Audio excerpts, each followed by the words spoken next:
Hello दोस्तों, I hope आप सब अच्छे होंगे।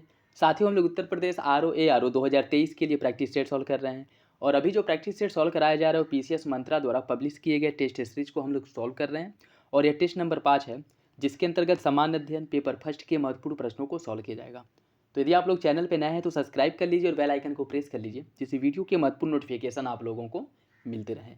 और अब क्या है कि अब एक दिन में आप लोगों की 2 टेस्ट सीरीज आएंगे, एक जीएस की और एक सेकेंड पेपर हिंदी की।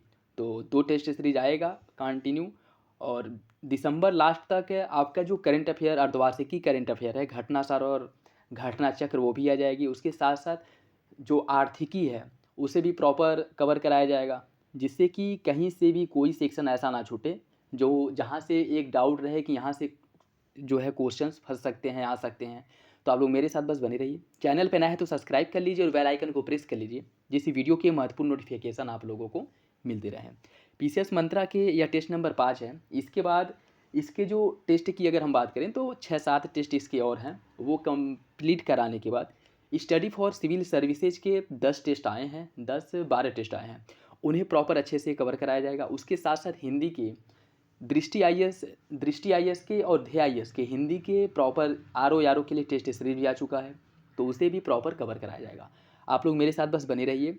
प्रैक्टिस सेट के माध्यम से और करंट अफेयर वाली जो मैगजीन है उसके माध्यम से आप लोगों का रिवीजन, या फिर इसे कह सकते हैं आप लोगों की प्रैक्टिस जहाँ तक हो सकेगा वहाँ तक कराया जाएगा। मार्केट में जो भी अच्छे मटेरियल आपके अवेलेबल हैं उन सबको प्रॉपर कवर कराया जाएगा। आप लोग मेरे साथ बस बने रहिए।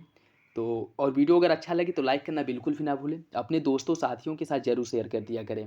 और इसका पीडीएफ भी आप लोगों को टेलीग्राम चैनल पे प्रोवाइड करा दिया जाएगा, वहाँ से डाउनलोड करके आप और प्रैक्टिस कर सकते हैं। देखिए, अब समय बहुत दिन नहीं रह गए हैं, तो यही है कि कुछ एक्स्ट्रा पढ़ने से अच्छा जो नया है उसे बिल्कुल भी मत पढ़िए। जैसे जीएस में जो कुछ नया है उसे बिल्कुल भी ना पढ़ें। आपने जो नोट्स बनाए हैं, जो आपके नोट्स हैं, चाहे वो कोचिंग के हों या फिर आपने खुद से बनाए हो, उसे जितनी बार पढ़ सकते उतनी बार पढ़िए। और हिंदी में भी जो सेकेंड पेपर उसमें भी एक टारगेट बनाकर चलिए कि कम से कम 55 प्लस क्वेश्चन सही करने हैं। और उसके भी प्रैक्टिस सेट को सॉल्व करना बहुत ज़रूरी है। ठीक है, हिंदी में भी हमें लगता है कि वो ईजी है, लेकिन ऐसा नहीं होता है। तो उसमें भी एक टारगेट बना करके चलना है कि 55 प्लस क्वेश्चन सही करना है अगर वाकई में सिलेक्शन लेना है तो आप लोग मेरे साथ बस बने रहिए। सारे प्रैक्टिस सेट, चाहे वो जीएस पेपर फर्स्ट के हो चाहे सेकेंड पेपर हिंदी के हों, सबको प्रॉपर अच्छे से कवर कराया जाएगा। तो चलिए इसी के साथ वीडियो की शुरुआत करते हैं। और इसके पहले पार्ट में हम लोग 70 क्वेश्चंस को डिस्कस किए थे, सॉल्व किए थे। इस पार्ट में हम लोग जो आगे के क्वेश्चंस हैं उनको सॉल्व करेंगे। और वीडियो अगर अच्छा लगे तो लाइक बिल्कुल कर दिया करें। तो चलिए क्वेश्चन नंबर 71 देखिए। भारतीय संविधान में मूल अधिकार किस देश के संविधान से लिया गया है? कनाडा, रूस, ब्रिटेन या उपयुक्त में से कोई नहीं। इसका जो सही आंसर है वो हो जाएगा ऑप्शन डी। ऑप्शन डी, इनमें से कोई नहीं। मूल अधिकार की अगर हम बात करें तो यह भारतीय संविधान में अमेरिका के संविधान से लिया गया है। और इसमें अमेरिका के संविधान से और क्या क्या प्रावधान लिए गए हैं, जैसे न्यायपालिका की स्वतंत्रता, न्यायिक पुनरावलोकन की जो शक्ति है, उपराष्ट्रपति का जो पद है, उच्चतम न्यायालय और उच्च न्यायालय के न्यायाधीशों को उनके पद से हटाए जाने की जो व्यवस्था है उसे लिया गया है। उसके साथ साथ राष्ट्रपति के ऊपर जो महाभियोग संबंधी प्रावधान है, यह सब भी प्रावधान जो है वह अमेरिका के संविधान से लिया गया है। तो इसका सही आंसर क्या हो जाएगा? ऑप्शन डी, उपयुक्त में से कोई नहीं। भारतीय नागरिकों के विदेश में घूमने तथा वापस भारत आने के अधिकार को किस अनुच्छेद के अंतर्गत शामिल किया गया है? अनुच्छेद 19, 21, 32 या उपयुक्त में से कोई नहीं। इसका जो सही आंसर है वो हो जाएगा ऑप्शन बी। अनुच्छेद 21 के अंतर्गत भारतीय नागरिकों को विदेश भ्रमण करने फिर वापस आने का अधिकार दिया गया है, जबकि अनुच्छेद 19 के अंतर्गत भारतीय नागरिकों को देश के भीतर अबाध रूप से आवागमन की सुविधा दी गई है। तो यह याद रखिएगा, अनुच्छेद 21 के तहत भारतीय नागरिकों को विदेश में, अर्थात कह सकते हैं कि देश के बाहर आवागमन और फिर से मतलब घूमने और फिर देश में आने की स्वतंत्रता देता है। वहीं अनुच्छेद 19 जो है भारतीय नागरिकों को देश के भीतर किसी भी क्षेत्र में आवागमन की स्वतंत्रता को सुनिश्चित करता है, लेकिन इसमें कुछ प्रतिबंध भी लगाए जा सकते हैं। जैसे अगर क्या कह सकते हैं, ट्राइबल कम्युनिटी है, उस क्षेत्र में जाने से उनका संस्कृति में जो हस्तक्षेप होता है इस पर प्रतिबंध लगाया जा सकता है। या कहीं ऐसा अगर लगता है सरकार को कि आपके वहाँ जाने से वहाँ का जो सौहार्द है वो ख़राब हो सकता है, तो उस आधार पर आप पर प्रतिबंध लगाया जा सकता है। तो कुछ आधार भी हैं जिस पर प्रतिबंध लगाया जा सकता है, जिस आधार पर। लेकिन जो स्वतंत्रता दी गई है वह 21 के तहत, विदेश में भ्रमण की और 19 के तहत देश के भीतर भ्रमण की सुविधा दी गई है, या कह सकते हैं कि स्वतंत्रता दी गई है। तो इसका जो सही आंसर है वो हो जाएगा आपका ऑप्शन बी। निम्नलिखित में से कौन सा सही सुमिलित नहीं है? अनुच्छेद 41 में कुछ दशाओं में काम, शिक्षा और लोक सहायता पाने का अधिकार दिया गया है। अनुच्छेद 42 में काम की न्यायसंगत और मनोवांछित दशा उपलब्ध कराना राज्य का कर्तव्य होगा, इसका प्रावधान किया गया है।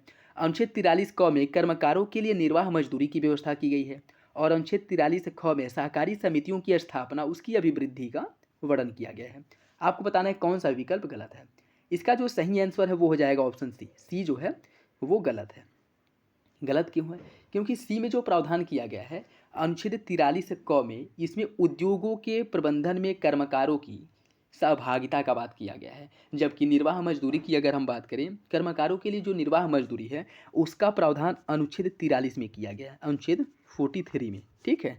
जबकि कर्मकारों के लिए निर्वाह मजदूरी की व्यवस्था अनुच्छेद 43 में किया गया है। और 43 क में उद्योगों के प्रबंधन में श्रमिकों की भागीदारी सुनिश्चित करना राज्य का कर्तव्य होगा, इसे जोड़ा गया। और इसे कब जोड़ा गया था? इसे जो है 42वां संविधान संशोधन 1976 द्वारा इसे संविधान में जोड़ा गया था, ठीक है। तो सही आंसर क्या हो जाएगा? ऑप्शन सी। ऑप्शन सी सही है। नीति निर्देशक तत्वों के बारे में कौन सा कथन गलत है?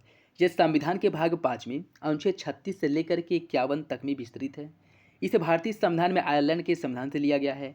नीति निर्देशक तत्व का उद्देश्य लोक कल्याणकारी राज्य का निर्माण करना है। आपको बताना है कौन सा विकल्प गलत है। इसका जो सही आंसर है वो हो जाएगा ऑप्शन डी। सभी विकल्प जो हैं सही हैं। नीति निर्देशक तत्वों की अगर हम बात करें तो इसे 3 भागों में बांटा गया है, समाजवादी, गांधीवादी और उदार बौद्धिक, जिसका मूल उद्देश्य ही यही होता है कल्याणकारी राज्य की स्थापना करना। तो इसका सही आंसर क्या हो जाएगा? Option D. निम्नलिखित में से कौन सा एक सही नहीं है? अनुच्छेद 43 बी सहकारी समितियों की अभिवृद्धि से संबंधित है। अनुच्छेद 48 ए यह राष्ट्रीय महत्व के स्मारकों, संस्थाओं और वस्तुओं के संरक्षण की बात करता है। अनुच्छेद 39 ए समान न्याय और निःशुल्क कानूनी सहायता, विधिक सहायता की बात करता है। अनुच्छेद 47 स्वास्थ्य के लिए नुकसानदेह नशीले दवाओं, मादक पदार्थों पर प्रतिबंध लगाने की बात करता है। आपको बताना है कौन सा विकल्प इसमें गलत है। इसका जो सही आंसर है वो हो जाएगा ऑप्शन बी। अनुच्छेद 48 ए राष्ट्रीय महत्व के स्मारकों, संस्थानों और वस्तुओं की सुरक्षा करना, यह गलत है। इसका प्रावधान किस में किया गया है? राष्ट्रीय महत्व के स्मारकों, संस्थानों और वस्तुओं के संरक्षण की जो बात की गई है वह अनुच्छेद 49 में की गई है, अनुच्छेद 49 में की गई है। जबकि अनुच्छेद 48 ए में पर्यावरण के संरक्षण, संवर्धन और वन्य तथा वन्य जीवों के संरक्षण की बात की गई है, ठीक है। 48 ए में पर्यावरण एवं वन्य जीवों की रक्षा की बात की गई है। और 49 में जो किया गया है, 49 में राष्ट्रीय महत्व के स्मारकों और संस्थाओं की रक्षा की बात की गई है, ठीक है। तो सही आंसर क्या हो जाएगा? Option B. समान न्याय और निःशुल्क विधिक सहायता उपलब्ध कराना राज्य का कर्तव्य होगा। अनुच्छेद 39 ए यह किस संविधान संशोधन द्वारा जोड़ा गया था? इसका जो सही आंसर है वो हो जाएगा ऑप्शन बी। 42वां संविधान संशोधन द्वारा जोड़ा गया था। देखिए 42वां संविधान संशोधन द्वारा संविधान में 4 नीति निर्देशक तत्व जोड़े गए थे। बच्चों के स्वास्थ्य विकास के लिए अवसर को सुरक्षित करना, समान न्याय और निःशुल्क विधिक सहायता उपलब्ध कराना, उद्योगों के प्रबंधन में श्रमिकों की भागीदारी को सुनिश्चित करना, रक्षा और पर्यावरण को बेहतर बनाने और जंगल और वन्य जीवों की रक्षा करना। जिसमें देख लीजिए कि सामान्य और निःशुल्क सहायता अनुच्छेद 39 ए, उद्योगों के प्रबंधन में श्रमिकों की भागीदारी 43 ए, रक्षा और पर्यावरण को बेहतर बनाना अनुच्छेद 48 ए।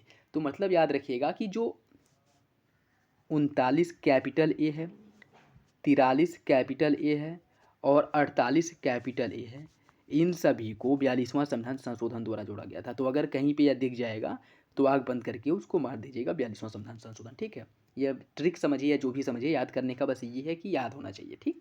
तो इसका सही आंसर क्या हो जाएगा? ऑप्शन बी 42वां संविधान संशोधन। बिना सलाहकार बोर्ड की राय किसी व्यक्ति को कितने समय तक निवारक निरोध के तहत निरुद्ध अर्थात उन्हें बंदी बनाया जा सकता है? 2 माह, 3 माह, 4 माह या फिर 6 माह? इसका जो सही आंसर है वो हो जाएगा ऑप्शन बी। अधिकतम 3 माह तक उसे बंदी बनाया जा सकता है। लेकिन फिर जो है 44वां, पहले क्या था कि 3 माह तक इसे बंदी बनाया जा सकता है, लेकिन 44वां संविधान संशोधन 1978 द्वारा यह प्रावधान किया गया कि किसी व्यक्ति को निवारक निरोध में अगर बंदी बनाया गया है तो उसे अधिकतम 2 माह तक जो है बंदी बनाए रखा जा सकता है, ठीक है। लेकिन इसका जो सही आंसर है वो हो जाएगा ऑप्शन बी। नेक्स्ट देखिए, सरकारी क्षेत्र में सामान्य वर्ग के लिए जो आर्थिक रूप से कमजोर व्यक्तियों अर्थात EWS के लिए जो आरक्षण की व्यवस्था की गई है वह किस संविधान संशोधन द्वारा इसकी व्यवस्था की गई है? इसका जो सही आंसर है क्या होगा? 101, 102, 103 या 104? इसका सही आंसर हो जाएगा ऑप्शन सी, 103वें संविधान संशोधन द्वारा जो संविधान संशोधन था, इसके माध्यम से 10% ईडब्ल्यूएस को, आर्थिक रूप से कमजोर वर्गों को आरक्षण देने की बात की गई थी। ऑप्शन सी आपका सही हो जाएगा। संविधान में केंद्र राज्य संबंधों का जो विवरण है संविधान के किस भाग में दिया गया है? भाग 9, भाग 10, भाग 11 या फिर 12?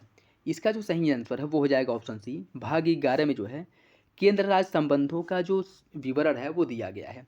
और इसमें अगर हम बात करें अनुच्छेद 245 से लेकर के 255 में केंद्र राज्य संबंधों के विधायी संबंधों का जो है विवरण दिया गया है 245 से 255 के बीच। अनुच्छेद 256 से लेकर के 263 तक केंद्र राज्य संबंधों के प्रशासनिक संबंधों का विवरण दिया गया है। अनुच्छेद 268 से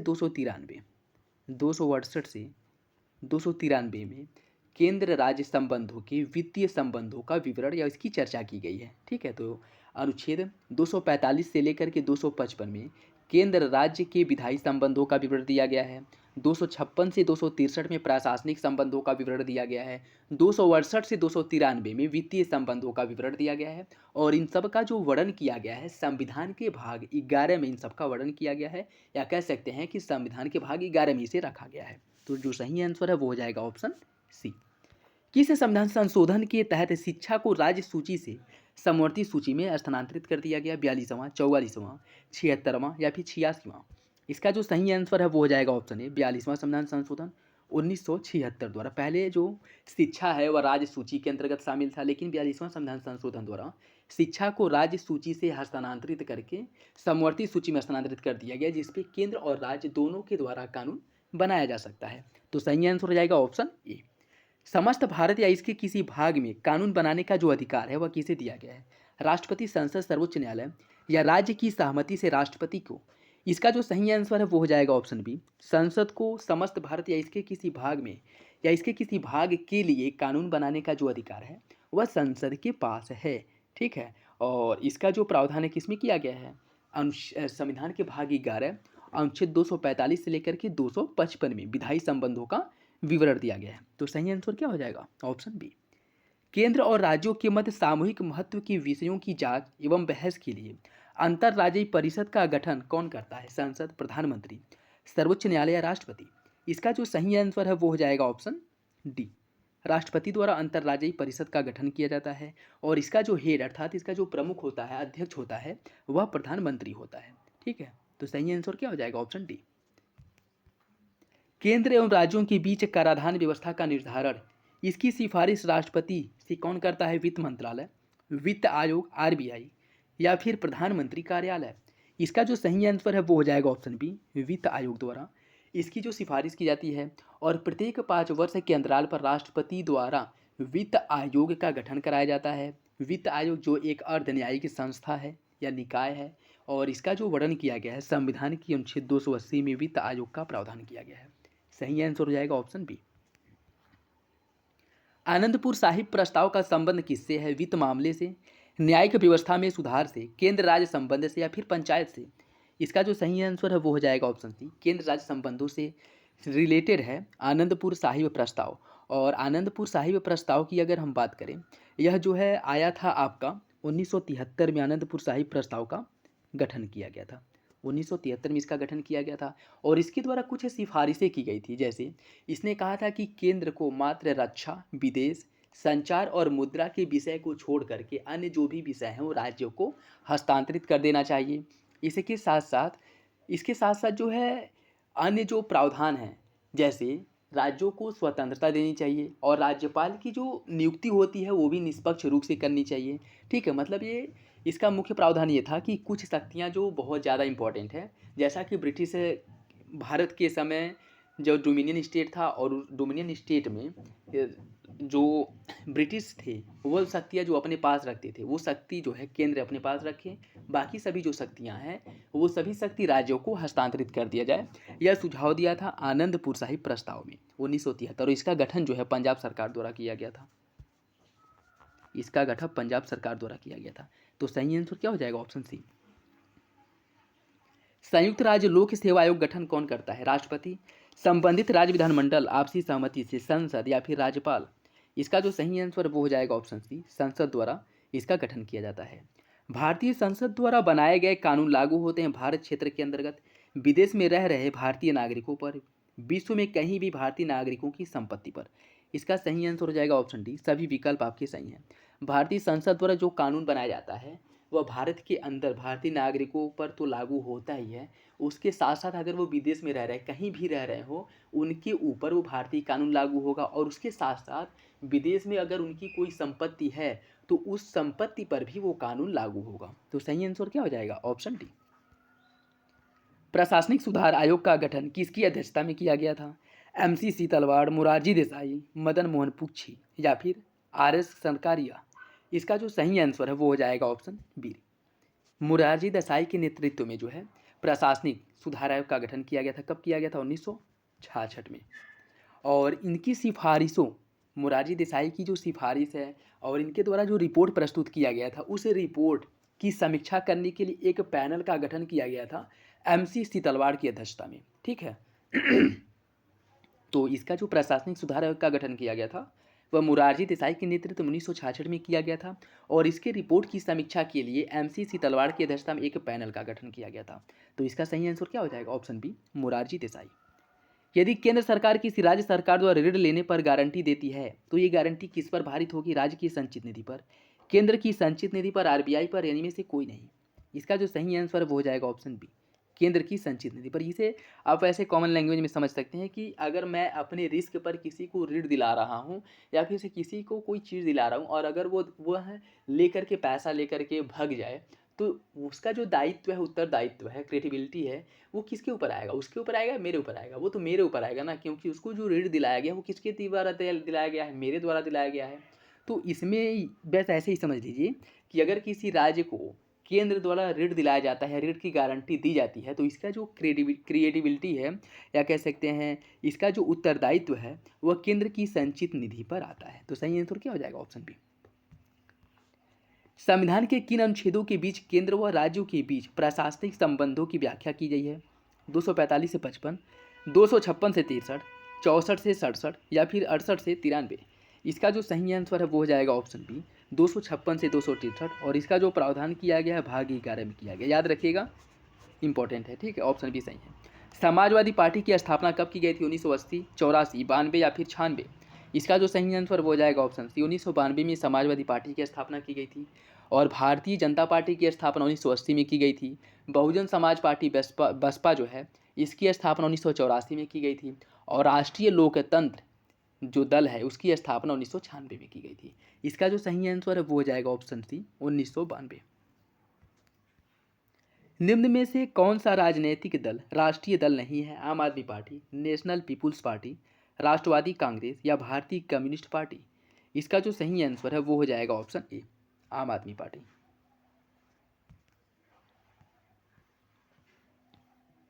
नेक्स्ट देखिए, किसी दल को राष्ट्रीय दल के रूप में मानता, यह क्वेश्चन से एक बार देख लीजिएगा, ये क्वेश्चन में मुझे कुछ डाउट लग रहा है, ठीक है, इसे बाद में मैं करेक्ट करूँगा।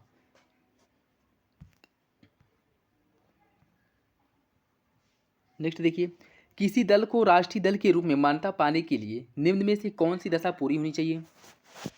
कम से कम 4 राज्यों में राज्य स्तरीय दल के रूप में मान्यता प्राप्त हो, कम से कम 2 राज्यों में राज्य स्तरीय दल के रूप में मान्यता प्राप्त हो, 4 अथवा अधिक राज्यों में वैध मत का 8% प्राप्त हो, या उपयुक्त में से कोई नहीं।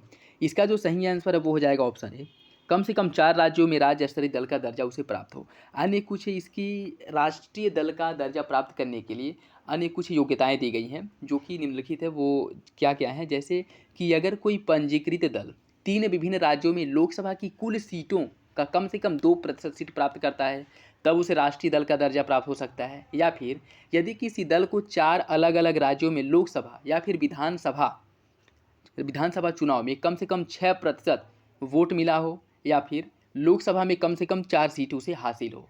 तीसरा ये है कि किसी भी दल को कम से कम 4 राज्यों में राज्य स्तरीय दल का दर्जा प्राप्त हो। अगर यह तीनों शर्तें, तीनों में से कोई भी एक शर्त कोई राज्य स्तरीय पार्टी पूरा करती है तो उसे राष्ट्रीय दल का दर्जा दिया जा सकता है। तो इसका सही आंसर क्या हो जाएगा? Option A. देश में 2019 में संपन्न हुए राष्ट्रीय स्तर का जो आम चुनाव हुआ था वह किस नंबर का चुनाव था? 15, 16, 17 या फिर 18? इसका जो सही आंसर है वो हो जाएगा ऑप्शन सी, 17वां लोकसभा चुनाव था। पहली लोकसभा का जो चुनाव किया गया था वह 1952 में कराया गया था। तो यह जो कौन सा था? 17वां था। ऑप्शन सी सही हो जाएगा। निम्न कथनों पर विचार कीजिए। राष्ट्रपति के चुनाव में संसद के दोनों सदनों के सदस्य शामिल होते हैं। राष्ट्रपति के चुनाव में संसद के दोनों सदनों के निर्वाचित सदस्य शामिल होते हैं। आपको बताना है इसमें कौन सा विकल्प सही नहीं है। इसका जो सही आंसर है वो हो जाएगा ऑप्शन ए, पहला गलत है, दूसरा सही है। निम्न में से कौन सा कथन गलत है? राष्ट्रपति को महाभियोग के द्वारा ही पद से हटाया जा सकता है। राज्यपाल राष्ट्रपति के प्रसाद पर्यंत पद धारण करता है। राज्यपाल को क्षमादान की शक्ति दी गई है। राज्यपाल की नियुक्ति कॉलेजियम प्रणाली द्वारा होता है। आपको बताना है कौन सा विकल्प गलत है। इसका सही आंसर ऑप्शन डी, राज्यपाल की नियुक्ति कॉलेजियम प्रणाली द्वारा। सर्वोच्च न्यायालय के न्यायाधीशों की नियुक्ति जो है वह कॉलेजियम प्रणाली द्वारा होती थी। ठीक है, तो इसका सही आंसर क्या हो जाएगा? Option D. नेक्स्ट देखिए, इसमें आपको बताना है कौन सही सुमेलित नहीं है। अनुच्छेद 153, प्रत्येक राज्य के लिए एक राज्यपाल होगा। अनुच्छेद 155, राज्यपाल की नियुक्ति। अनुच्छेद 213, राज्यपाल का अभिभाषण। और अनुच्छेद 174, विधानसभा का विघटन। आपको बताना है कौन सा विकल्प गलत है। इसका जो सही आंसर है वह हो जाएगा ऑप्शन सी, ऑप्शन सी। अनुच्छेद 213 में राज्यपाल द्वारा जो अध्यादेश जारी किया जाता है उसका वर्णन किया गया है। ठीक है, तो इसका सही आंसर क्या हो जाएगा? Option C. निम्न में से कौन सा कथन सही है? भारतीय संविधान में सशक्त केंद्र के साथ संघीय व्यवस्था का रूप कनाडा के संविधान से लिया गया है। भारत में कोई भी व्यक्ति राष्ट्रपति पद के लिए पुनर्निर्वाचित नहीं हो सकता। राष्ट्रपति संसद के किसी भी सदन का सदस्य हो सकता है। राष्ट्रपति द्वारा शपथ ग्रहण करने की प्रक्रिया का उल्लेख तीसरी सूची में किया गया है। आपको बताना है कौन सा विकल्प सही है। इसका जो सही आंसर है वो हो जाएगा ऑप्शन ए, भारतीय संविधान में सशक्त केंद्र के साथ जो संघीय व्यवस्था का कॉन्सेप्ट लिया गया है वह कनाडा के संविधान से लिया गया है। अन्य तीनों विकल्प गलत है। राष्ट्रपति एक से अधिक बार कितनी बार भी पुनर्निर्वाचित की पात्रता रखता है और राष्ट्रपति जो है वह संसद के किसी भी सदन का सदस्य नहीं हो सकता। और ऐसा माना जाता है कि अगर कोई व्यक्ति राष्ट्रपति के रूप में निर्वाचित होता है तो उस समय अगर वो किसी सदन का सदस्य है तो उसकी सदस्यता उसी दिन से समाप्त मानी जाएगी जिस दिन से वह राष्ट्रपति के रूप में चुना जाता है। ठीक है, और राष्ट्रपति द्वारा जो शपथ ग्रहण करने की प्रक्रिया का उल्लेख किया गया है इसका प्रावधान तीसरी अनुसूची में नहीं किया गया है। राष्ट्रपति के शपथ प्रक्रिया का जो प्रावधान है वह अनुच्छेद जो है 60 में दिया गया है। तो सही आंसर क्या हो जाएगा? Option A. राज्यपाल के संबंध में निम्न कथनों पर विचार कीजिए। वह मुख्यमंत्री व राज्य मंत्री परिषद की नियुक्ति करता है। वह विधानसभा के सत्र को आहूत व सत्रावसान करता है। वह अध्यादेश जारी करने की अधिकारिता रखता है। इसका सही आंसर क्या होगा? इसका जो सही आंसर है वो हो जाएगा ऑप्शन सी। तीनों विकल्प जो है राज्यपाल के बारे में सही है। यदि किसी राज्य में विधान परिषद है तो राज्यपाल कितने सदस्यों को मनोनीत करने की शक्ति रखता है? 1/4, 1/5, 1/6 या 1/12? इसका सही आंसर हो जाएगा ऑप्शन सी, 1/6 सदस्यों को मनोनीत कर सकता है। अगर किसी राज्य में विधान परिषद है तो विधान परिषद में। इसका सही आंसर क्या है? Option C. किस संविधान संशोधन द्वारा मूल कर्तव्यों को भारतीय संविधान में जोड़ा गया था? इसका सही आंसर है ऑप्शन सी, 42वां संविधान संशोधन 1976 द्वारा स्वर्ण सिंह समिति की सिफारिश पर मूल कर्तव्यों को जोड़ा गया था। नेक्स्ट देखिए, आपको बताना है कौन सुमेलित नहीं है। अनुच्छेद 52, भारत का एक राष्ट्रपति होगा। अनुच्छेद 53, संघ की कार्यपालिका शक्ति राष्ट्रपति में निहित होगी। अनुच्छेद 54, राष्ट्रपति की पदावधि। और अनुच्छेद 55, राष्ट्रपति के निर्वाचन की प्रक्रिया। इसका जो सही आंसर है वो हो जाएगा ऑप्शन सी, राष्ट्रपति की पदावधि जो है उसका प्रावधान अनुच्छेद जो है 55 में किया गया है। अनुच्छेद 54 में राष्ट्रपति के निर्वाचन से संबंधित उपबंध किया गया है। तो सही आंसर क्या हो जाएगा? Option C. राष्ट्रपति के निर्वाचन से संबंधित राष्ट्रपति के निर्वाचन में सम्मिलित होता है कौन कौन? इसका सही आंसर हो जाएगा ऑप्शन सी, दिल्ली, पुदुचेरी, जम्मू कश्मीर संघ राज्य क्षेत्र विधानसभा के जो निर्वाचित सदस्य हैं। देखिए, पहले दिल्ली और पुदुचेरी विधानसभा के निर्वाचित सदस्यों को इसमें शामिल करने का अधिकार था, लेकिन इसे हाल ही में जम्मू कश्मीर विधानसभा के जो निर्वाचित सदस्य हैं वह भी राष्ट्रपति के चुनाव में शामिल हो सकते हैं। इसका प्रावधान किया गया है। तो सही आंसर क्या हो जाएगा? Option C. राष्ट्रपति से संबंधित निम्न कथनों पर विचार कीजिए।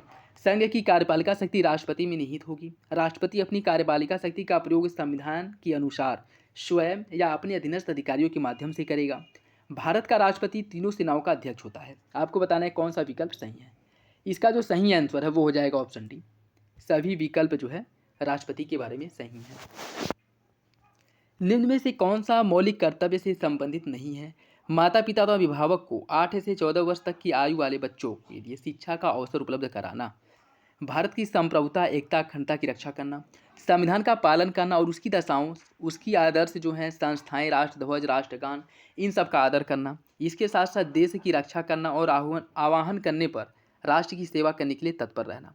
इसका जो सही आंसर है वो हो जाएगा ऑप्शन ए। अभिभावकों का जो दायित्व है वह 6 से लेकर के 14 वर्ष तक के बच्चों की देखरेख करने की बात की गई है, न कि 8 से लेकर के 14। तो सही आंसर क्या हो जाएगा? Option A. कोई भी व्यक्ति राष्ट्रपति के लिए निर्वाचित होने के लिए तभी अर्ह होगा जब वह भारत का नागरिक हो, 30 वर्ष की आयु पूरी कर चुका हो, लाभ का पद धारण न करता हो। इसका सही आंसर क्या होगा? इसमें आपको पूछ रहा है कौन सा विकल्प गलत है। इसका जो सही आंसर है वो हो जाएगा ऑप्शन ए, 30 वर्ष नहीं। जो राष्ट्रपति के रूप में चुने जाने की उम्र सीमा है वह 35 वर्ष है। ठीक है, पहला और तीसरा सही है, दूसरा गलत है। राज्यपाल से संबंधित निम्न कथनों में से कौन सा विकल्प गलत है? इसका कार्यकाल 5 वर्ष का होता है। एक राज्यपाल एक या एक से अधिक राज्यों का जो है राज्यपाल हो सकता है। जब तक राज्यपाल के उत्तराधिकारी का चयन नहीं होता है तब तक वह अपने पद पर बना रहता है।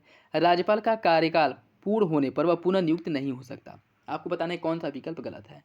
इसका जो सही आंसर है वो हो जाएगा ऑप्शन डी। राज्यपाल का कार्यकाल पूर्ण होने पर वह पुनः राज्यपाल के रूप में नियुक्त होने की पात्रता रखता है। तो सही आंसर क्या है? Option D.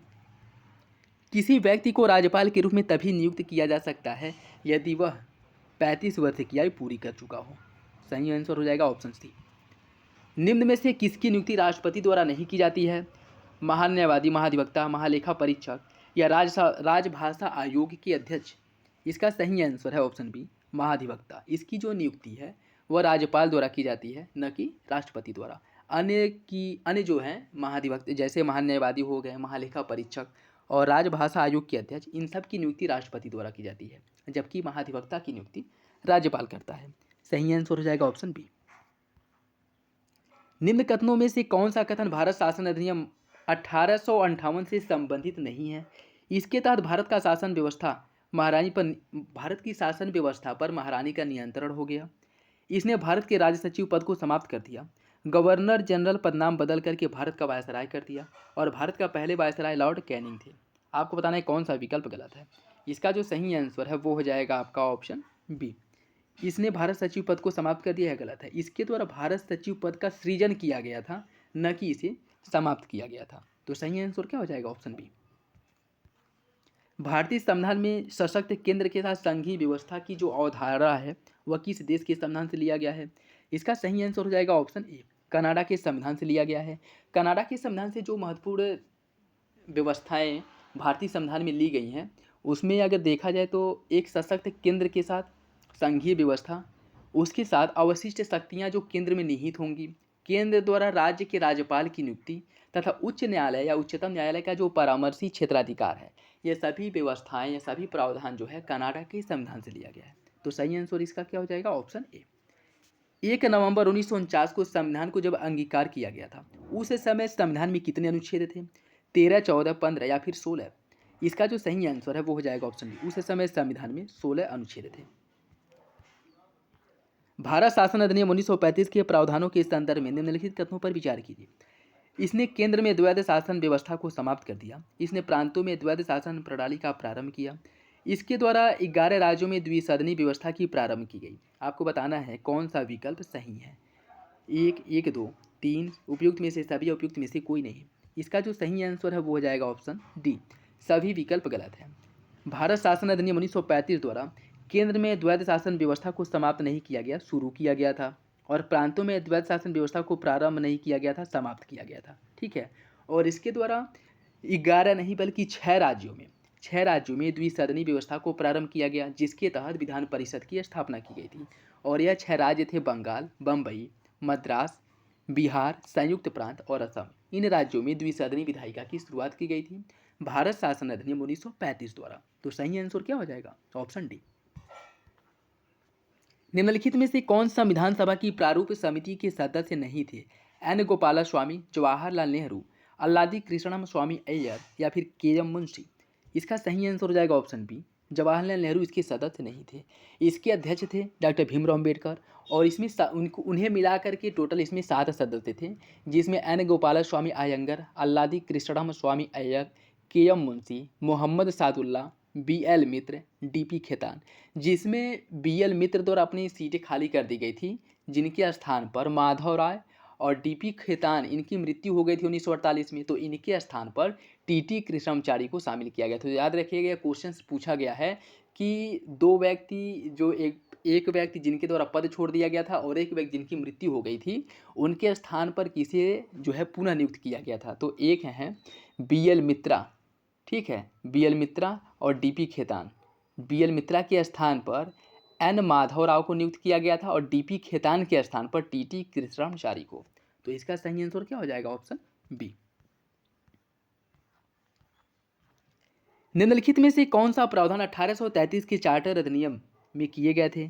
East India company के व्यापारिक कार्यों को बंद कर उसे विशुद्ध प्रशासनिक निकाय बना दिया गया। सिविल सेवकों की भर्ती और चयन के लिए खुली प्रतियोगिता की व्यवस्था की गई।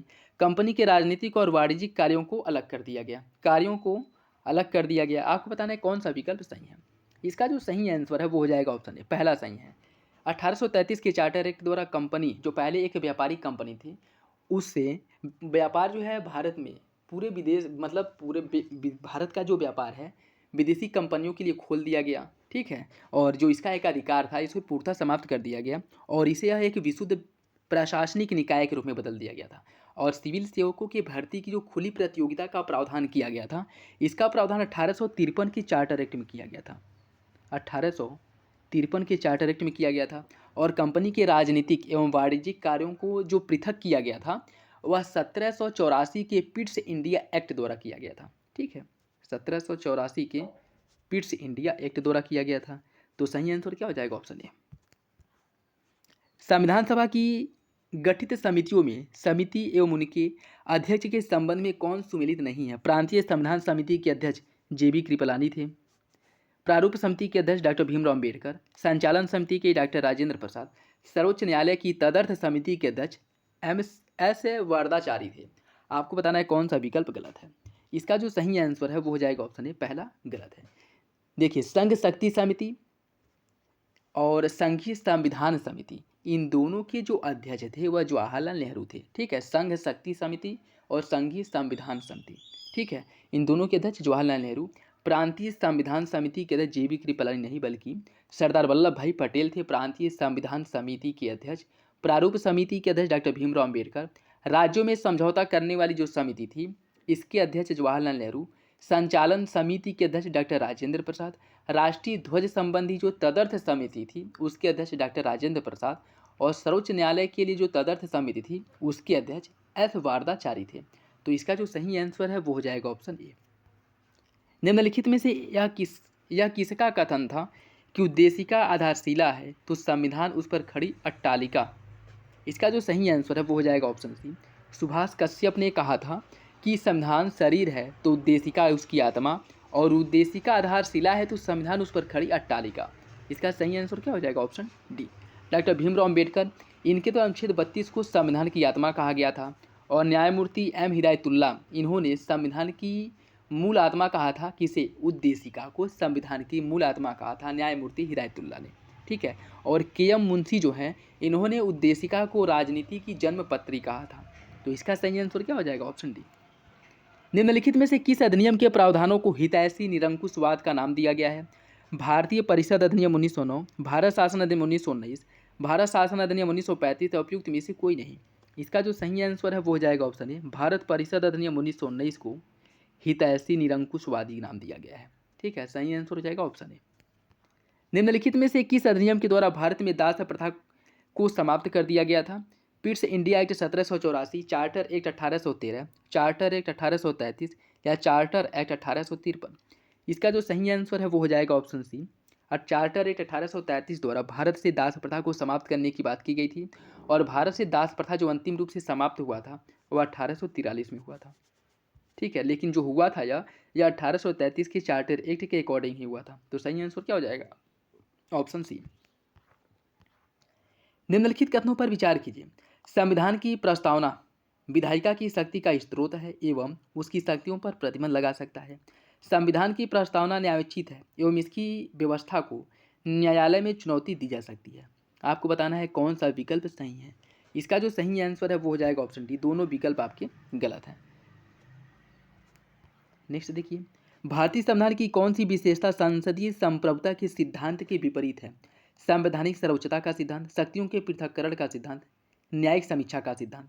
आपको बताना है कौन इसका सही आंसर क्या होगा। इसका सही आंसर है ऑप्शन डी। ये सभी जो व्यवस्थाएं हैं वह संसदीय संप्रभुता के विपरीत है। संसदीय संप्रभुता का मतलब ये है कि संसद जो चाहे वो कानून बनाए, जैसा चाहे वैसा कानून बनाए और जहाँ चाहे वहाँ लागू करे। लेकिन ऐसा भारत में नहीं है। भाई ऐसा क्यों नहीं है? क्योंकि यहाँ पे संविधान की सर्वोच्चता है। ठीक है, सैद्धांतिक सर्वोच्चता अर्थात संविधान में जो प्रावधान किया गया है संसद के बारे में, उसी के अकॉर्डिंग जिसमें उसे अधिकार दिया गया है, उसी में रहते हुए, एक दायरे में रहते हुए ही कानून का निर्माण कर सकता है। तो इसकी शक्तियाँ क्या हैं? सीमित हैं। और यहाँ शक्तियों का पृथक कर दिया गया है। ऐसा नहीं है कि हर विषय पर संसद कानून बना सकती है। कुछ विषय जो है राज्य को दिए गए हैं, तो इसमें इस आधार पर भी इसकी शक्तियों को सीमित किया गया है। और न्यायिक समीक्षा भी है संविधान के पास, जिसके तहत ये है कि संसद द्वारा बनाए गए किसी भी कानून की न्यायालय द्वारा न्यायिक समीक्षा की जा सकती है। इन सभी के माध्यम से जो है संविधान संसद पर, या कह सकते हैं कि विधायिका पर नियंत्रण स्थापित करता है, जो क्या है कि संसदीय संप्रभुता के विपरीत है। तो सही आंसर क्या हो जाएगा? Option D. भारत में अगर हम बात करें, भारत में संविधान की सर्वोच्चता को, सिद्धांत को अपनाया गया है। इसके विपरीत ब्रिटेन में संसदीय सर्वोच्चता को अपनाया गया है। और ब्रिटेन के संविधान के बारे में ये कहा जाता है कि संसद जो है एक पुरुष को स्त्री परिभाषित करने को छोड़ करके कुछ भी कर सकता है। ठीक है, तो इसका सही आंसर क्या हो जाएगा? Option D. निम्नलिखित में से कौन सा प्रावधान भारतीय संविधान की एकात्मक विशेषता के विरुद्ध है? आपातकाल का प्रावधान, केंद्र सरकार के एजेंट के रूप में राज्यपाल की नियुक्ति, अखिल भारतीय सेवाएं, या स्वतंत्र न्यायपालिका का प्रावधान। इसका जो सही आंसर है वो हो जाएगा ऑप्शन डी, स्वतंत्र न्यायपालिका का प्रावधान। यह भारतीय संविधान में एकात्मक विशेषता के विरुद्ध है। जबकि आपातकाल, इसके समय क्या होता है, इसकी सारी शक्तियाँ जो है केंद्र के पास चली जाती हैं। यह एकात्मक व्यवस्था का उदाहरण है। केंद्र सरकार के एजेंट के राज्यपाल जो है वह केंद्र के एजेंट के रूप में राज्यों में कार्य करता है, और यह जो है केंद्र के निर्देश पर राज्यों में हस्तक्षेप करता है, जिसका उदाहरण आप लोग वर्तमान समय में देख सकते हैं। और तीसरा, अखिल भारतीय सेवाएं। अखिल भारतीय सेवाओं का जो सृजन किया जाता है, जैसे IAS IPS जो हो गए, उनका जो चयन है, या कह सकते हैं कि उनकी नियुक्ति होता है केंद्र द्वारा। वो काम करते हैं राज्य में, और कह सकते हैं कि केंद्र के निर्देश पर ही कार्य करते हैं। ठीक है, तो ये तीनों विधियाँ जो हैं A, B और C, यह जो है एकात्मक विशेषता के का वर्णन करते हैं। जबकि स्वतंत्र न्यायपालिका जो है यह एकात्मक विशेषता के विरुद्ध है। तो सही आंसर हो जाएगा ऑप्शन डी। भारतीय संविधान की कौन सी विशेषता संयुक्त राज्य अमेरिका के संविधान से नहीं ली गई है? समवर्ती सूची। अवशिष्ट शक्तियों का केंद्र में निहित होना, विधि द्वारा स्थापित प्रक्रिया। इसका जो सही आंसर है वो हो जाएगा ऑप्शन डी। इसमें से कोई सा भी प्रावधान अमेरिका के संविधान से नहीं लिया गया है। समवर्ती सूची की अगर हम बात करें तो यह जो है ऑस्ट्रेलिया के संविधान से लिया गया है। अवशिष्ट शक्तियों का केंद्र में निहित होना, यह कनाडा के संविधान से लिया गया है। और विधि द्वारा स्थापित प्रक्रिया जो लिया गया है वह जापान के संविधान से लिया गया है। ठीक है, तो सही आंसर क्या हो जाएगा? Option D. भारतीय संविधान की प्रस्तावना के संबंध में कौन सा कथन गलत है? भारतीय संविधान की प्रस्तावना के संबंध में कौन सा कथन गलत है, आपको बताना है। प्रस्तावना में कोई भी संशोधन केवल अनुच्छेद 368 के अधीन ही हो सकता है। प्रस्तावना को अब तक केवल एक बार संशोधित किया गया है। आपको बताना है कौन सा विकल्प गलत है। इसका सही आंसर हो जाएगा ऑप्शन डी। इसमें से कोई सा भी विकल्प गलत नहीं है। प्रस्तावना के बारे में दोनों विकल्प जो दिए गए हैं, दोनों कथन सही हैं। तो सही आंसर हो जाएगा ऑप्शन डी। दोस्तों, अगर वीडियो अच्छा लगे तो लाइक करना बिल्कुल भी ना भूलें। अपने दोस्तों के साथ जरूर शेयर कर दिया करिए। अगर आप लोगों के लिए इतना एफर्ट लगाया जा रहा है, जो भी मार्केट में अच्छे प्रैक्टिस सेट उपलब्ध हैं उनको प्रॉपर सॉल्व कराया जा रहा है, इसके साथ साथ हिंदी और जो करंट अफेयर का मैगजीन है उसे भी प्रॉपर अच्छे से कवर कराया जाएगा, और कम से कम 15-20 प्रैक्टिस सेट हिंदी के भी कराए जाएंगे। तो अगर आप लोगों के लिए इतना एफर्ट लगाया जा रहा है तो आप इतना तो कर ही सकते हैं। और यह लाइक करने में या शेयर करने में आपके कोई पैसे नहीं जा रहे हैं। ठीक है, तो इतना मेरे लिए कर दीजिए। नेक्स्ट देखिए, विधान परिषद के संबंध में सही कथन कौन सा है, आपको बताना है। इसकी स्थापना या मूल्यांकन का जो अधिकार है वह अनुच्छेद 169 में दिया गया है, और इसका जो अधिकार है वो संसद के पास है। विधान परिषद के सदस्यों की कुल संख्या राज्य की विधानसभा सदस्यों की कुल संख्या के 2/3 से अधिक नहीं हो सकती। इसके 1/12 सदस्यों का जो चुनाव है वह कम से कम 3 वर्ष पूर्व स्नातक कर चुके व्यक्तियों द्वारा किया जाता है। आपको बताना है कौन सा विकल्प सही है। इसका जो सही आंसर है वो हो जाएगा ऑप्शन सी। पहला और तीसरा सही है, दूसरा गलत है। इसके जो सदस्यों की अगर हम बात करें तो 1/3 सदस्यों का चुनाव होता है, न कि 2/3। ठीक है, तो सही आंसर क्या हो जाएगा? Option C. और हाँ, इसमें यह कहा गया है कि विधानसभा की कुल सदस्य संख्या का 1/3 या फिर 40 सदस्य से अधिक नहीं होनी चाहिए विधान परिषद के सदस्य। लेकिन इसके कुछ अपवाद हैं, कुछ राज्य अपवाद हैं जहाँ पर विधान परिषद में सदस्यों की संख्या 40 से कम है। ठीक है, आप लोग कमेंट बॉक्स में बताइएगा कि ऐसे कितने राज्य हैं। ठीक है, और कौन कौन से राज्य हैं। इसका सही आंसर हो जाएगा ऑप्शन सी। निम्नलिखित में से कौन कौन से प्रस्ताव सिर्फ लोकसभा में ही प्रस्तुत किए जा सकते हैं? अविश्वास प्रस्ताव, निंदा प्रस्ताव, विशेषाधिकार प्रस्ताव, स्थगन प्रस्ताव, 1-2, 1-2-4, 1-2-3 या सभी। इसके पहले की जो प्रैक्टिस सेट सॉल्व कराए गए हैं वो अगर आप लोग किए होंगे और अच्छे से किए होंगे तो इसका आंसर आप दे सकते हैं। इसका जो सही आंसर है वो जाएगा ऑप्शन ए। अविश्वास प्रस्ताव और निंदा प्रस्ताव यह केवल लोकसभा में ही लाया जा सकता है, जबकि विशेषाधिकार प्रस्ताव और स्थगन प्रस्ताव इसे लोकसभा या राज्यसभा दोनों सदनों में कहीं नहीं लाया जा सकता है। तो इसका सही आंसर क्या हो जाएगा? Option A. संविधान के किस अनुच्छेद के अनुसार राष्ट्रपति को परामर्श देने के लिए एक मंत्रिपरिषद होगा? 71, 72, 73 या फिर 74? इसका जो सही आंसर है वो हो जाएगा ऑप्शन डी। संविधान के अनुच्छेद 74 में प्रावधान किया गया है कि राष्ट्रपति को सहायता सलाह देने के लिए एक मंत्रिपरिषद होगा। इसका सही आंसर है ऑप्शन डी। प्रधानमंत्री के संबंध में निम्न कथनों में से कौन सा कथन सही है? प्रधानमंत्री दोनों, ये क्वेश्चन देखिए, ये क्वेश्चन गलत है। ठीक है, इसमें जो है अगर यहाँ ये पूछता कि कौन सा सही नहीं है तो ये क्वेश्चन सही होता। इसमें क्या कि प्रधानमंत्री दोनों सदनों में से किसी भी सदन का सदस्य हो सकता है, ये तो सही है। प्रधानमंत्री राष्ट्रपति के प्रासाद पर्यंत पद धारण करता है, यह गलत है। वह बहुमत दल का नेता होता है, ये भी सही है। दूसरा गलत ये क्यों है? क्योंकि प्रधानमंत्री तब तक अपने पद पर बना रहता है जब तक कि उसे लोकसभा में विश्वास मत हासिल है। अगर उसे लोकसभा में विश्वास मत हासिल है तो राष्ट्रपति चाहकर भी प्रधानमंत्री को उसके पद से नहीं हटा सकता, और राष्ट्रपति अगर उसे उसके पद से हटा नहीं सकता तो फिर वह राष्ट्रपति के प्रासाद पर्यंत पद धारण कैसे करता है? तो ये दूसरा जो है ना वो गलत है। ठीक है, ये क्वेश्चन यहाँ पे क्या होगा कि यह प्रधानमंत्री जो है राष्ट्रपति के प्रासाद पर्यंत पद धारण करता है, यह क्वेश्चन जो है गलत है। ठीक है, पहला भी आपका सही है, यह दोनों सदनों में से किसी भी सदन का सदस्य हो सकता है और यह बहुमत दल का नेता होता है। पहला ए और सी सही है, बी जो है वो गलत है। ठीक है, राष्ट्रपति पर महाभियोग चलाए जाने के लिए न्यूनतम कितने सदस्यों का हस्ताक्षर आवश्यक है? इसका जो सही आंसर है वो हो जाएगा ऑप्शन सी, 1/4 सदस्य।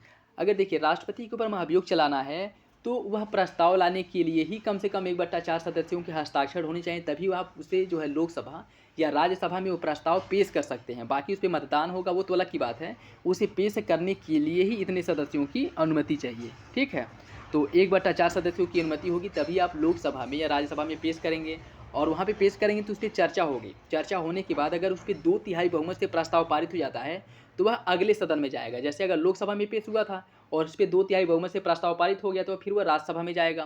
राज्यसभा में जाएगा तो उस समय राष्ट्रपति को 14 दिन पूर्व, राज्यसभा में भेजने के 14 दिन पूर्व राष्ट्रपति को यह सूचित करना होगा कि आपके ऊपर महाभियोग चलाया जा रहा है, अगर आप स्वयं या अपने किसी प्रतिनिधि के माध्यम से अपना पक्ष रख सकते हैं।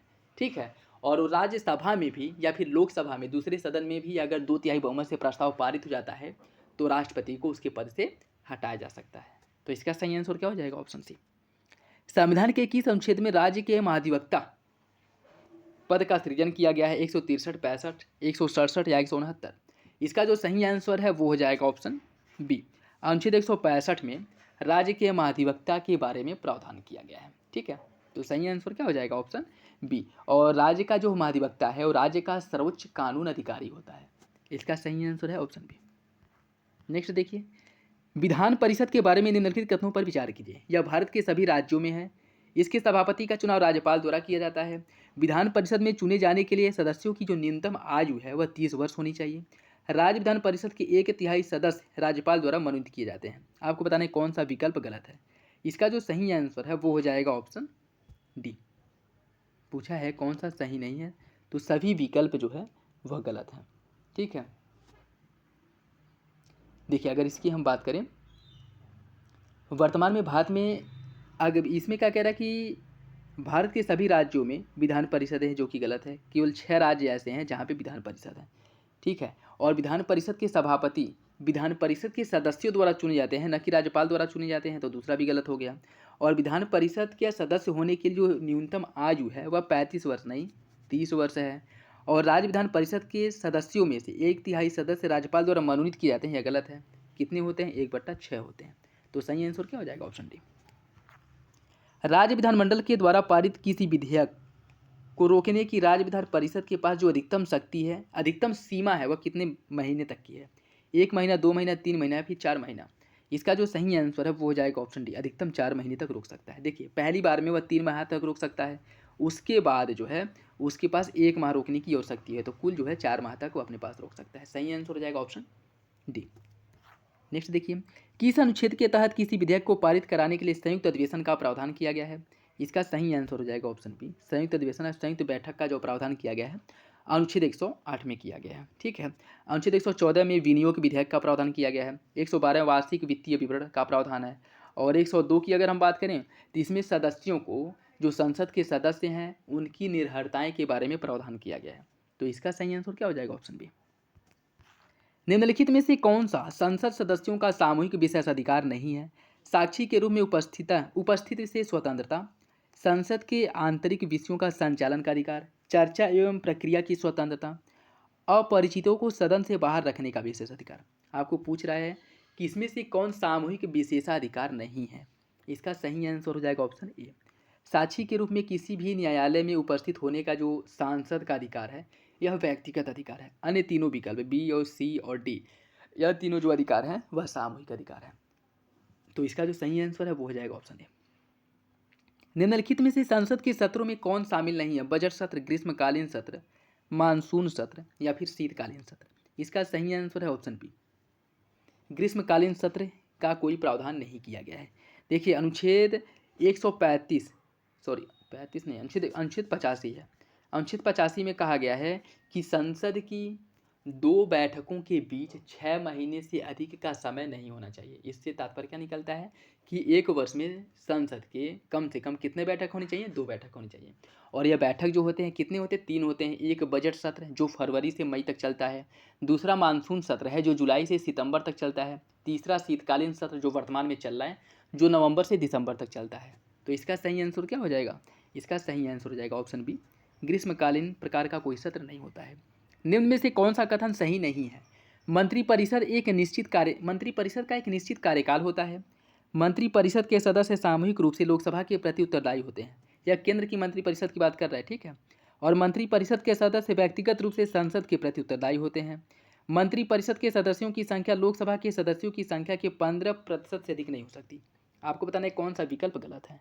इसका जो सही आंसर है वो हो जाएगा ऑप्शन सी, 1 और 3। मंत्रिपरिषद का निश्चित कार्यकाल होता है, यह गलत है। इसके साथ साथ मंत्रिपरिषद के सदस्य व्यक्तिगत रूप से संसद के प्रति उत्तरदायी होते हैं, यह गलत है। जबकि दूसरा, मंत्रिपरिषद के सदस्य सामूहिक रूप से लोकसभा के प्रति और व्यक्तिगत रूप से जो है वह संसद के प्रति नहीं बल्कि राष्ट्रपति के प्रति उत्तरदायी होते हैं। तो दूसरा जो है यह सही है। और चौथा, मंत्रिपरिषद के सदस्यों की जो संख्या है लोकसभा के सदस्यों की कुल संख्या के 15% से अधिक नहीं हो सकती, यह सही है। तो इसका जो है सी सही हो जाएगा, ठीक है। और इसमें देख लीजिए, मंत्रिपरिषद में अनुच्छेद इससे जो है 91वां संशोधन द्वारा प्रावधान किया गया कि मंत्रिपरिषद के सदस्यों की जो संख्या है लोकसभा के कुल सदस्य संख्या के 15% से अधिक नहीं होगा। और राज्यों के बारे में कहा गया है कि राज्य मंत्रिपरिषद का जो आकार है वह विधानसभा के कुल सदस्य संख्या के 15% से अधिक और 12% से कम नहीं हो सकता। कब? और यह 91वां संशोधन द्वारा यह प्रावधान किया गया था, ठीक है, 2003 में जो हुआ था। तो जो केंद्रीय मंत्रिपरिषद है उसके केवल अपर अर्थात अधिकतम सीमा का निर्धारण किया गया है, जबकि जो राज्य की मंत्रिपरिषद है उसकी अधिकतम और न्यूनतम दोनों सीमा का निर्धारण किया गया है। राज्य में अधिकतम 15 और न्यूनतम 12%, और केंद्र में जो है अधिकतम का निर्धारण है, न्यूनतम का नहीं है। तो इसका सही आंसर क्या हो जाएगा? ऑप्शन सी। नेक्स्ट देखिए, निम्नलिखित में से कौन सा केंद्र शासित प्रदेश में विधानमंडल के सृजन के लिए अधिकृत है? राष्ट्रपति, प्रधानमंत्री, संसद या प्रशासक? इसका सही आंसर है ऑप्शन सी, संसद। राज्य के मुख्यमंत्री के विषय में निम्नलिखित कथनों में से कौन सा कथन सही है? वह राज्य का कार्यकारी प्रमुख होता है। राज्य के सभी कार्यपालिका संबंधी कार्य मुख्यमंत्री के नाम से किए जाते हैं। वह केवल विधानसभा का सदस्य हो सकता है। वह मंत्रियों का चयन अपने विवेक से करता है। तो आपको बताना है इसमें कौन सा विकल्प सही है। इसका सही आंसर हो जाएगा ऑप्शन डी। डी सही है, अन्य सभी विकल्प जो है गलत है।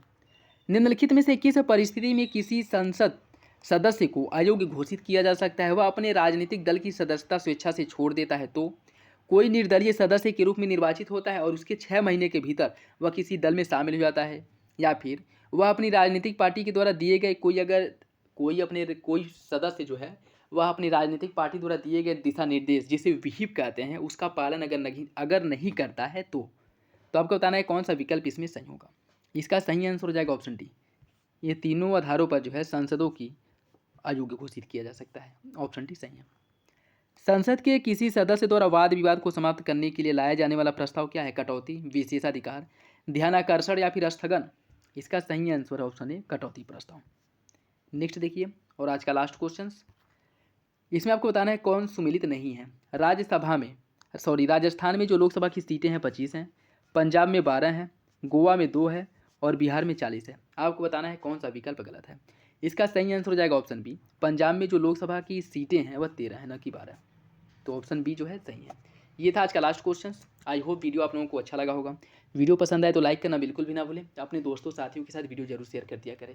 इसका पीडीएफ भी आप लोगों को टेलीग्राम चैनल पे प्रोवाइड करा दिया जाएगा, तो हो सके तो 1-2 बार रिवीजन कर लीजिएगा, जिससे कि जो भी क्वेश्चन सॉल्व कराए जा रहे हैं उससे रिलेटेड आपके जो डाउट हैं वो क्लियर हो जाए, और उसके इर्द गिर्द या फिर से कह सकते हैं जो क्वेश्चंस या फिर से जो इसका एक्सप्लेनेशन है वो भी अच्छे से सुना करिए, क्योंकि ये कोई ज़रूरी नहीं है कि जो क्वेश्चंस प्रैक्टिस सेट में दिए गए हैं हूबहू यही क्वेश्चन आप लोगों को एग्जाम में देखने को मिल जाए। लेकिन हाँ, ये हो सकता है कि इससे रिलेटेड क्वेश्चंस आप लोगों को देखने को मिले, तो जो क्वेश्चंस को एक्सप्लेन किया जाता है उसके इर्द गिर्द जो उससे रिलेटेड क्वेश्चन बन सकते हैं वो आप लोग ज़रूर सुना करिए, ठीक है। और अब वीडियो को जरूर शेयर कर दिया करें, लाइक कर दिया करें, और इसके साथ साथ जो है DIS का जो हिंदी का प्रैक्टिस सेट है वो भी आ चुका है, तो उसे भी प्रॉपर सॉल्व कराया जाएगा। एक दिन में 2 प्रैक्टिस सेट आएंगे, तो आप लोग, अभी कुछ दिनों की बात है, तो अपनी तैयारी को अब थोड़ा स्पीड, अपनी ट्रेन को, अपनी गाड़ी को जो है थोड़ा स्पीड पकड़ाइए। चलिए मिलते हैं अगले वीडियो में, तब तक के लिए धन्यवाद।